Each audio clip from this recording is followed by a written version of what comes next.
भाई mentally strong positive thought और success की सीढ़ियां आपको तब मिलती है जब आपका एटीट्यूड ऐसा बन जाता है कि आपकी टक्कर का इस दुनिया में दूसरा कोई नहीं। आप किसी को प्रूव करना छोड़ देते हैं, आप किसी को ये बताना जताना छोड़ देते हैं कि आप भी कुछ हैं, बल्कि आप वो चीजें करनी शुरू कर देते हैं जो इस दुनिया की नजर में आपका चेहरा ऑटोमेटिकली ला देगी। लोग आपको अपने आप सर्च करना शुरू कर देंगे कि हाँ, अब इस शहर में कोई ऐसा बंदा आ गया है जिसकी टक्कर लेना सबके बस की बात नहीं। एटीट्यूड, शेर अपने एटीट्यूड की वजह से ही जंगल पर राज करता है।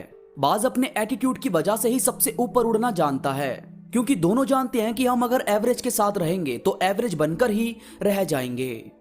बाज कभी भी कबूतरों के झुंड में आपको उड़ता हुआ नजर नहीं आएगा, वो अकेला उड़ता है और जब जब सामने आता है तो बाकी सारे पंछी खुद ही दाएं बाएं हो जाते हैं। तो भाई अपने एटीट्यूड में सबसे पहली और जरूरी चीज शामिल करो, ग्रेटनेस। जैसे एक पंछी था जिसे उसके मालिक ने हमेशा पिंजरे में ही कैद करके रखा।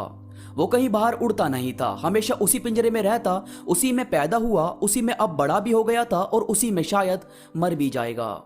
मगर एक दिन उसके मालिक से वो पिंजरा खुला छूट गया। अब खुला छूटा तो काफी देर तक तो वो पंछी उसी में बैठा रहा, क्योंकि उसे मालूम ही नहीं था कि इससे बाहर भी उड़ा जा सकता है, मैं इससे बाहर निकल सकता हूं। वो तो बस उसी में रहा और बड़ा हुआ है। तो थोड़ा थोड़ा करके वो बाहर की साइड आया और हल्के से उड़ने की कोशिश की। वो हल्का सा उड़ा तो पहले तो गिर गया, फिर दोबारा उठा और जोर से उड़ने की कोशिश की। इसके बाद तेज हवा आई और उसे अपने साथ उड़ाकर ले गई। पहले तो उसे समझ ही नहीं आया कि ये कौन सी दुनिया है, ये मैं कहां निकल गया हूं, मेरा मालिक जो मुझसे इतना प्यार करता है वो मेरे बारे में क्या सोचेगा। जबकि उसे थोड़ी ना पता था कि उसका मालिक ही उसका दुश्मन है, जिसने सारी जिंदगी उसे पिंजरे में कैद रखा। वो उड़ता रहा तो भूल गया कि जाना किधर है। बहुत इधर उधर घूमा, कहीं से उसे अपना पिंजरा नहीं दिखा। फिर वो थक हार कर एक पेड़ की डाली पर बैठकर रोने लगा। अब जिस पेड़ पर वो रो रहा था उस पर बहुत सारे कबूतर अपना अपना घोंसला बनाकर रहते थे। शाम के टाइम वो अपने घोंसलों पर आए तो उन्होंने देखा कि कोई नया पंछी उनके पेड़ की डाली पर बैठकर रो रहा है। उन्होंने सबने झुंड बना लिया और उससे पूछना शुरू किया कि कौन हो, कहां से आए हो और रो क्यों रहे हो। तो उसने पूरी बात उन बाकी कबूतरों के झुंड को बता दी। अब जब ये सबने सुनी तो सारे कबूतर जोर जोर से हंसने लगे। अब बेचारा ये कंफ्यूज हो गया कि ये तो मेरा मजाक बना रहे हैं। फिर उन कबूतरों में से एक कबूतर ने कहा कि पागल, तुझे रोने की जरूरत नहीं है, तू उस चीज से आजाद हो गया है। वो एक बंद पिंजरा जो तेरी काबिलियत तुझे बता ही नहीं सकता था, तो तेरी काबिलियत ने तुझे खुद ही ढूंढकर उस पिंजरे से बाहर निकाल दिया। तू किसी पिंजरे में रहना डिजर्व नहीं करता। ये पूरी दुनिया, ये नीला आकाश तेरी उड़ान के लिए बना है। तू उड़ाकर हमारे साथ दाना चुगने जाया कर और शाम को यहीं किसी डाली पर पिंजरा बनाकर हमारे साथ रही हो। हम सब हमेशा खुश रहते हैं। बस उस दिन के बाद वो नया पंछी सबसे दूर दूर तक उड़ सकता था, घूम सकता था इस पूरी दुनिया में। तो यार बात होती है कि आप जिस दायरे में रह रहे हो, देखो कि क्या इससे बाहर भी दुनिया है, क्या इससे बड़ी भी चीज अचीव की जा सकती है। और की जा सकती है तो भाई छोटा सोचने की नीड नहीं है, हमेशा ग्रेटनेस हासिल करो। इसके बाद है अम्यूजिंग, मनोरंजक, जो सबको हंसाए। उनकी बातों को सुने, कुछ ऐसा आपको बनना चाहिए। आपको पता है ये जो बड़े बड़े एक्टर्स होते हैं, कलाकार होते हैं, ये हमें उम्र भर एंटरटेन करते हैं। अपने अभिनय से हमें हंसाते हैं, रुलाते हैं, हमारे अंदर जोश भर देते हैं और इसी वजह से हम इनसे बहुत ही ज्यादा अटैच भी हो जाते हैं। और कभी जब ये इस दुनिया को छोड़कर चले जाते हैं तो हमें काफी ज्यादा पेन होता है कि हमारा पसंदीदा कलाकार इस दुनिया से चला गया। तो यार देखो, उन्हें ना तो आप पर्सनली जानते थे, ना कभी मिले थे। वो बस एक आर्टिस्ट है जिसके तौर पर आप उन्हें जानते हो। इसके बाद भी आप उनसे इतने ज्यादा अटैच हो गए।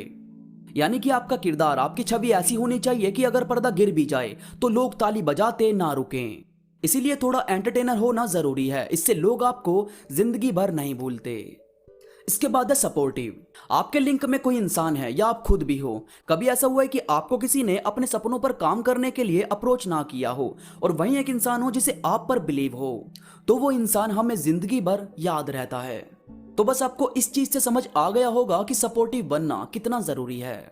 इसके बाद है चैलेंजिंग। यार देखो, सिंपल चीजें तो कोई भी कर लेता है, बात तो उसकी है जो चैलेंजिंग रोल प्ले करे। अब जैसे श्री राम अपनी वाइफ के लिए एक ऐसे राक्षस से लड़ने के लिए आगे आए थे जिसने काल को भी अपने वश में किया हुआ था, और नतीजा क्या सामने आया कि सत्य की जीत हुई और आज हम श्री राम की पूजा करते हैं। तो भाई चैलेंज लेना बहुत जरूरी है। याद रखो, दुनिया के इतिहास में सिर्फ उसका नाम लिखा जाता है जो या तो जीतते हैं या अपने हौसले से सामने वाले को हिलाकर रख देते हैं। उनका नहीं जो हारने के डर से गिव अप कर दें। तो थोड़ा सोच कर चलो। और भाई केयरिंग बनना बहुत ही ज्यादा जरूरी है। अपने लिए और अपनों के लिए केयरिंग इंसान होना ही चाहिए। अब जैसे आपकी किसी से फीलिंग हर्ट हो रही है, कोई आपकी खुशियों को नहीं समझ रहा, कहीं आपको परेशानी आ रही है, तो जाहिर है आप ऐसी हर चीज को खुद से दूर कर दोगे जो आपकी खुशियों को मार रही है। ये होती है खुद की केयर। और आपके अपने किसी परेशानी में है, वो आपसे कुछ मदद चाहते हैं या वो हेल्प नहीं मांगते तो भी आप उनकी मदद करने के लिए आगे आते हो, ये होती है अपनों की केयर। यही चीज देखी जाती है कि किसके बुरे वक्त में कौन साथ खड़ा है। इसीलिए किसी के वक्त का मजाक मत बनाओ, हो सके तो उसकी मदद करो ताकि सबकी जिंदगी ब्यूटीफुल तरीके से चल सके। दोस्तों उम्मीद करता हूं मेरी बातों ने आपके अंदर एक जज्बा भरा होगा। आपको ये वीडियो में आपको कोई भी बात अच्छी लगी हो तो मुझे जरूर बताओ। इसके साथ ही मुझसे इंस्टाग्राम पर आपको जरूर पसंद आएगी। इंस्टाग्राम का लिंक नीचे डिस्क्रिप्शन में मौजूद है। तो अभी के लिए बस इतना ही, मैं मिलूंगा आपसे नई वीडियो के साथ, तब तक के लिए धन्यवाद।